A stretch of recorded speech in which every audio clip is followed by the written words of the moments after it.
Hey guys, welcome back to Prasanna Bytes. I hope you are all doing good. Already మీరు తమ్నైల్లో చూసే ఉంటారు కదా, ఫ్రెషర్స్ రెజ్యూమ్. చాలా మందికి అసలు రెజ్యూమ్ ఎలా ప్రిపేర్ చేసుకోవాలి, ఎలా ఉండాలో కూడా తెలియదు. సో ఇవాళ మనం స్టెప్ బై స్టెప్ అప్లికేషన్ని డెవలప్ చేద్దాము. అండ్ డెఫినెట్గా మీ రెజ్యూమ్ షార్ట్ లిస్ట్ అవుతుంది, నేను ప్రామిస్ చేస్తున్నాను. అండ్ నా రెజ్యూమ్ అయితే చాలా కంపెనీస్లో షార్ట్ లిస్ట్ అయింది. Amazon, Accenture, IBM, Cognizant, Capgemini, ఇంకా ఫ్యూ కంపెనీస్లో స్టార్టప్వి. సో మీ రెజ్యూమ్ కూడా షార్ట్ లిస్ట్ అవుతుంది డెఫినెట్గా. నేను అలా ప్రిపేర్ చేయిస్తాను మీ చేత. అండ్ మంచి టెంప్లెట్స్ ఇవన్నీ యూస్ చేయాలి. అసలుకి మనం ఫస్ట్ చాలా కంపెనీస్ ఇప్పుడు నవేడేస్ ఏటీఎస్ ఫ్రెండ్లీ రెజ్యూమ్స్ని ఒక ట్రాకింగ్ సిస్టమ్ ద్వారా మన రెజ్యూమ్ని ఫిల్టర్ చేస్తున్నాయి. అసలు ఏటీఎస్ అంటే ఏంటంటే అప్లికేషన్ ట్రాకింగ్ సిస్టమ్. ఇప్పుడు ఫ్యూ కంపెనీస్ ఎలా అంటే టాప్ ఎంఎన్సీస్ ఉంటాయి కదా, ఐబిఎం, అమెజాన్, ఇంకా యాక్సెంచర్, ఇలాగా ఇవి ఏటీఎస్ని వాడుతున్నాయి. ఇప్పుడు ఏటీఎస్ అంటే చెప్పాను ఆల్రెడీ, అదొక ట్రాకింగ్ సిస్టమ్. ఇప్పుడు ఫిల్టర్ చేస్తుంది, ఆర్గనైజ్ చేస్తుంది. ఇప్పుడు వాళ్ళు ఒక జాబ్ డిస్క్రిప్షన్లో కొన్ని స్కిల్స్ ఇస్తారు, ఇలా జావా, పైథాన్, ఇలా కమ్యూనికేషన్, ఇలా మంచిగా స్ట్రాంగ్గా ఉండాలని. సో ఈ వర్డ్స్ అన్నీ అవి ట్రాక్ చేసి ఫిల్టర్ చేసి ఆర్గనైజ్ చేస్తాయి. ఇప్పుడు వాళ్ళకి ఈజీగా ఉంటుంది కదా, సో అలాగా సెగ్రిగేట్ చేస్తారు. ఎవరి రెజ్యూమ్స్ అయితే షార్ట్ లిస్ట్ అవుతాయో వాళ్ళు సెలెక్ట్ అవుతారు. ఇప్పుడు ఫస్ట్ మనం ఒక యాప్టిట్యూడ్ రౌండ్కి వెళ్ళాలంటే మన రెజ్యూమ్ అనేది షార్ట్ లిస్ట్ అవ్వాలి. అదర్వైజ్ మనం ఆ ఫస్ట్ రౌండ్ వరకు కూడా వెళ్ళలేము. సో చాలామంది వాళ్ళ లోపల స్కిల్స్ ఉన్నా కానీ ఈ రెజ్యూమ్ షార్ట్ లిస్ట్ అవ్వకపోవడంలోనే వాళ్ళు వెనకబడిపోయి ఉంటారు. సో క్లియర్గా మంచిగా ఉండాలి రెజ్యూమ్ అనేది.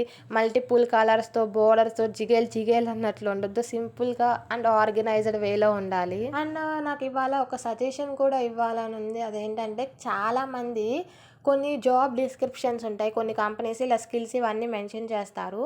వాళ్ళకి రాకపోయినా కానీ ఆ స్కిల్స్ అన్నీ తీసుకెళ్ళి రెజ్యూమ్లో పెట్టేస్తారు. ఓకే, మీరు ఫస్ట్ రౌండ్లో సెలెక్ట్ అవుతారు, సెకండ్ రౌండ్లో సెలెక్ట్ అవుతారు, టీఆర్ దగ్గరికి వెళ్తారు. మీకు ఆ స్కిల్స్ రానప్పుడు డెఫినెట్లీగా మీరు ఆ ఇంటర్వ్యూ అనేది అచీవ్ చేయలేరు కదా, సెలెక్ట్ అవ్వరు. మీకు మీ వాళ్ళు ఇంకొకరికి వచ్చే ఆపర్చునిటీ పోతుంది, అది ఒకటి గుర్తుపెట్టుకోండి.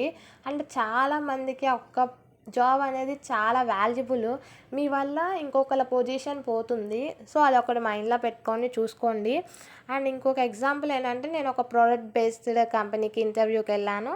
అండ్ ఎవరో తను కూడా వచ్చింది. అండ్ తనకి స్ప్రింగ్ రాదు, అయినా తను స్ప్రింగ్ రెజ్యూమ్లో పెట్టేసింది. సో ఇంటర్వ్యూవర్ తనని స్ప్రింగ్ అడిగారంట.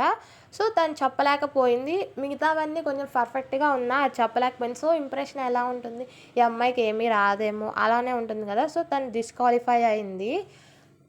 సో డెఫినెట్గా మీకు ఏమైతే వచ్చో అవి మాత్రమే పెట్టండి, ఎక్కువ ఏం పెట్టొద్దు, క్లమ్జీగా చేయొద్దు.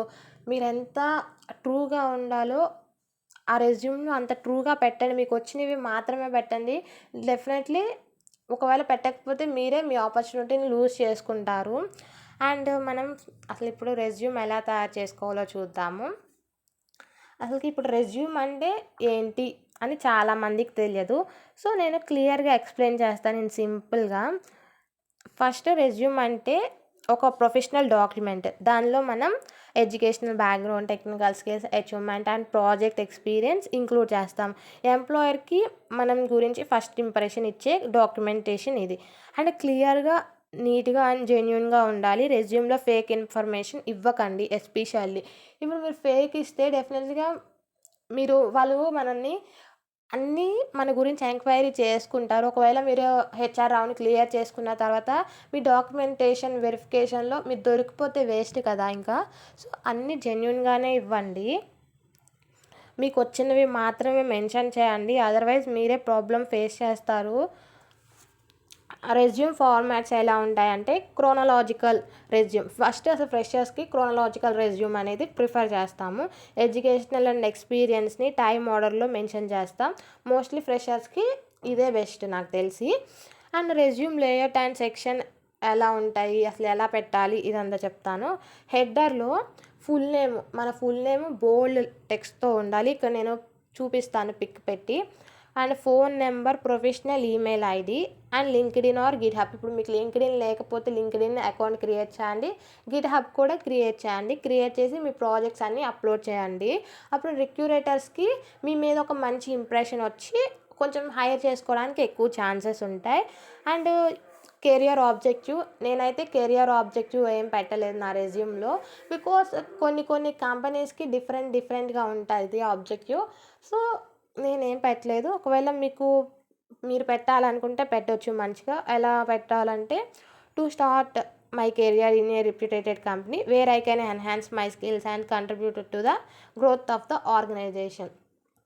ఇలాగా అంటే నేను నా కెరియర్ ఇక్కడ స్టార్ట్ చేయాలనుకున్న ఒక మంచి రిప్యూటెడ్ కంపెనీలో, wear I can enhance my skills అంటే నేను ఎక్కడ నా స్కిల్స్ అయితే ఇంప్రూవ్ చేసుకుంటానో మంచిగా, అండ్ నా గ్రోత్ కూడా మంచిగా ఉంటుందో ఆర్గనైజేషన్లో అని. ఎడ్యుకేషన్ క్వాలిఫికేషన్ నెక్స్ట్ అంటే మనం degree, intermediate, 10th class and college name and year, percentage ఇవన్నీ మెన్షన్ చేస్తాం. ఫస్ట్ మనం ఏదైతే లేటెస్ట్గా అయిపోతుంది ఎడ్యుకేషన్ అది మెన్షన్ చేయండి, బీటెక్, తర్వాత ఇంటర్మీడియట్, తర్వాత 10th, ఇవైతే సరిపోతున్నాయి. And then next technical skills. నేనైతే టెక్నికల్ స్కిల్స్ లాస్ట్లో మెన్షన్ చేశాను. అండ్ తర్వాత మీరు ఏదైనా ప్రాజెక్ట్ చేస్తే ప్రాజెక్ట్ నేమ్ అండ్ ఒక 2-3 లైన్స్ ప్రాజెక్ట్ అంతా ఏంటి అసలు అని మెన్షన్ చేయండి. తర్వాత టెక్నాలజీస్ ఏమేమి యూజ్ చేశారు, ఒకవేళ మీ ప్రాజెక్ట్లో పైథాన్, హెచ్టిఎంఎల్, మాంగో ఇవన్నీ అప్లై చేస్తే అవి మెన్షన్ చేయండి. అండ్ 2 ప్రాజెక్ట్స్ ఉన్నదానికి ట్రై చేయండి రెజ్యూమ్లో. అండ్ ఏమైనా ఇంటర్న్షిప్స్ ఏమైనా ఇంటర్న్షిప్ చేస్తే ఇంటర్న్షిప్స్ మెన్షన్ చేయండి. డెఫినెట్లీగా వాళ్ళకి ఒక గుడ్ ఇంప్రెషన్ వచ్చింది కదా మీ మీద, వీళ్ళకి ఓకే దీనికి ఒక థియరిటికల్ నాలెడ్జ్ ఉంది, ఓన్లీ థియరిటికల్ నాలెడ్జ్ కాకుండా ప్రాక్టికల్ నాలెడ్జ్ కూడా ఉంది అని.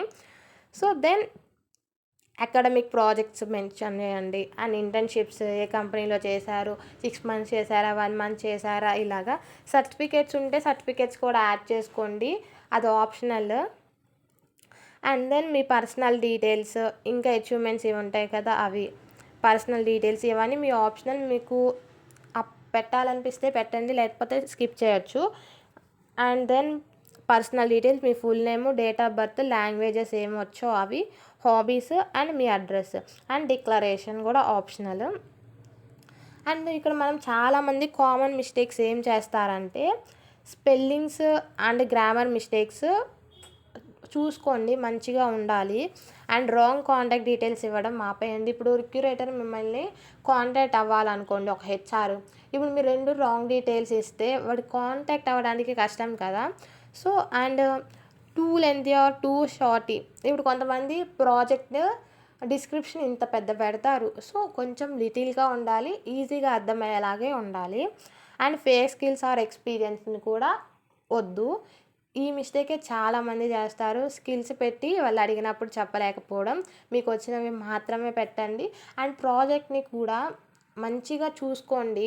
మీరు ఏ ప్రాజెక్ట్ మెన్షన్ చేశారో డెఫినెట్గా ఒక ప్రాజెక్ట్ అడుగుతారు, నువ్వేం స్కిల్స్ యూస్ చేసావు అడుగుతారు. అండ్ అసలు ఇంటర్వ్యూ క్వశ్చన్స్ ఏం అడుగుతారో కూడా నేను అన్నీ మెన్షన్ చేస్తాను నెక్స్ట్ వీడియోలో, కావాలంటే చెప్పండి.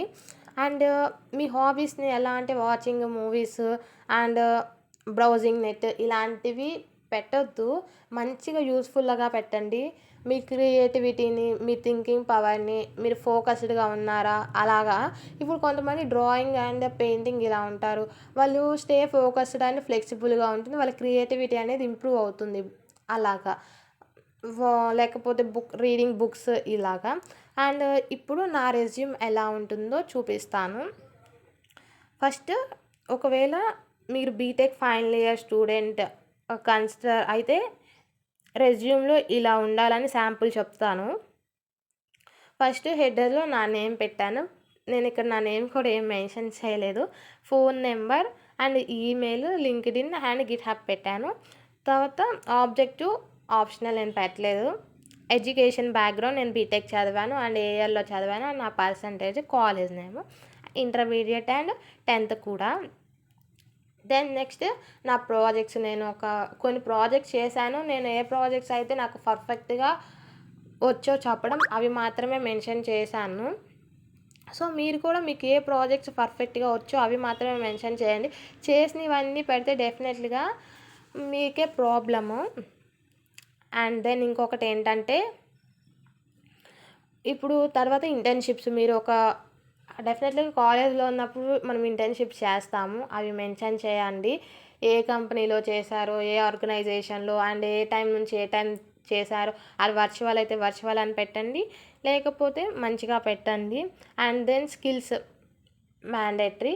అండ్ స్కిల్స్ ఎలా ఉండాలంటే, ఇక నేను చూపిస్తున్నాను కదా, ప్రోగ్రామింగ్ లాంగ్వేజెస్, డేటాబేస్, ఇలా సిస్టమ్, ఇలాగా ఉండేలా చూసుకోండి. అండ్ నా ప్రాజెక్ట్ ఇప్పుడు audio to sign language translator. నేను దాన్ని 2 లైన్లో ఒక డిస్క్రిప్షన్ ఇచ్చాను. అంటే అదేంటంటే కన్వర్టింగ్ స్పీచ్, ఒక స్పోకెన్ వర్డ్స్ ఇంటూ ఒక ఆడియోని కన్వర్ట్ చేస్తుంది టెక్స్ట్ని. ఆ టెక్స్ట్ అనేది మళ్ళీ సైన్ లాంగ్వేజ్లో కన్వర్ట్ చేస్తుంది. సో నేను ఒక బ్రీఫ్గా ఇచ్చాను, అక్కడ ఏమేమి టెక్నాలజీస్ యూస్ చేశానో కూడా ఇచ్చాను. సో అలాగా ఉండాలి. అండ్ మీరు ఏమైనా సర్టిఫికేట్స్ పెడితే సర్టిఫికేట్స్ కూడా పెట్టవచ్చు. నేను ఇక్కడ ఏం మెన్షన్ చేయలేదు, మళ్ళీ క్లమ్జీగా ఉంటుంది. సింపుల్గా అండ్ నీట్గా ఉండాలి. అండ్ ప్రొఫెషనల్ డీటెయిల్స్ కూడా. రెజ్యూమ్ టూల్స్ అండ్ టెంప్లెట్స్ ఉంటాయి కొన్ని. రెజ్యూమ్ ప్రిపేర్ చేయడం ఈజీగా చేయడం కోసం టూల్స్ కూడా యూస్ చేయొచ్చు. క్యాన్వా ఉంటుంది, నోవా రెజ్యూమ్ ఉంటుంది, Zety or Word or Google Docs కూడా యూస్ చేయొచ్చు. లేకపోతే ఇక్కడ నేను ఒక డాక్యుమెంట్ మెన్షన్ చేస్తాను కింద డిస్క్రిప్షన్లో, అది చూసేయండి. మీరు ఈజీగా ఎనేబుల్ ఎడిటింగ్ చేసేసుకొని ఎడిట్ చేసుకోవచ్చు. ఇది ఇంకా ATS ఫ్రెండ్లీ రెజ్యూమ్, డెఫినెట్లీగా మీకు యూస్ఫుల్ అవుతుంది అనుకుంటున్నాను. అండ్ మళ్ళీ చెప్తున్నాను, మల్టిపుల్ కలర్స్ ఇవేమి యూస్ చేయొద్దు, ఓన్లీ బ్లాక్ కలర్ యూస్ చేయండి. మంచి ఫాంట్, టెక్స్ట్ అండ్ ఎంత సైజ్ ఉండాలి. ఇప్పుడు హెడ్డింగ్ అయితే ఒక 16 అలా పెట్టుకొని మీ నేమ్ ఇవంతా, అండ్ కింద డిస్క్రిప్షన్ ఇలా అయితే 10 అలా పెట్టుకోండి. ఒకటే ఫాంట్ యూస్ చేయండి. మంచిగా క్లియర్గా నీట్గా ఉండేలాగా. రెజ్యూమ్ ప్రిపేర్ చేయడం అంటే ఒకసారి ఆర్ట్లా కన్సిడర్ చేయాలి. క్లారిటీ, స్ట్రక్చర్ అండ్ హానెస్టీ చాలా ఇంపార్టెంట్. రెజ్యూమ్లో రాయని ప్రతి లైన్ మీకు తెలిసినప్పుడు రాయండి. ఇప్పుడు మీరు రెజ్యూమ్లో ఒక లైన్ రాస్తారు కదా, అది మీకు ఓన్లీ తెలిస్తేనే రాయండి. ప్రిపేర్ అయ్యాక ఆ రెజ్యూమ్లో సేవ్ చేయండి. ఇప్పుడు నేమ్ కూడా ఎలా ఉండాలంటే, ఇప్పుడు నాది ఉంది prasanna_resume.pdf ఇలా పెట్టండి. అప్పుడు మీకు ఈజీగా ఉంటుంది. ఇంకా చెప్పాలంటే చాలామంది ఇప్పుడు ఒక క్లారిటీ వచ్చింది అనుకుంటున్నాను. అండ్ ఇంకా కొన్ని జాబ్స్ ఉంటాయి, మనం ఇంట్లోనే కూర్చొని మనీ ఎర్న్ చేయొచ్చు. అందరిలా చెప్పట్లేదు, నిజంగానే ఫారెన్ ఒక కంపెనీ ఉంటుంది, వాళ్ళు మనకి కొన్ని టాస్క్ ఇస్తారు, మనం ఇంట్లోనే కూర్చొని ఆ టాస్క్ అన్ని ఫినిష్ చేయొచ్చు. అండ్ ఐ హోప్ ఈ వీడియోలో రెజ్యూమ్ గురించి కంప్లీట్గా చెప్పాను. మీ దగ్గర ఇంకా డౌట్స్ ఉంటే కామెంట్స్లో రాయండి. రెజ్యూమ్ ప్రిపరేషన్కి రియల్ టైం హెల్ప్ కావాలంటే నేను నెక్స్ట్ వీడియోలో లైవ్ రెజ్యూమ్ ప్రిపరేషన్ చేపిస్తాను. Like and share and subscribe చేయడం మర్చిపోకండి. Until next video, this is Prasanna signing off. Prasanna Bytes. తప్పకుండా లైక్ చేసి సబ్స్క్రైబ్ చేసుకోండి. బాయ్. నెక్స్ట్ వీడియోలో కలుద్దాం.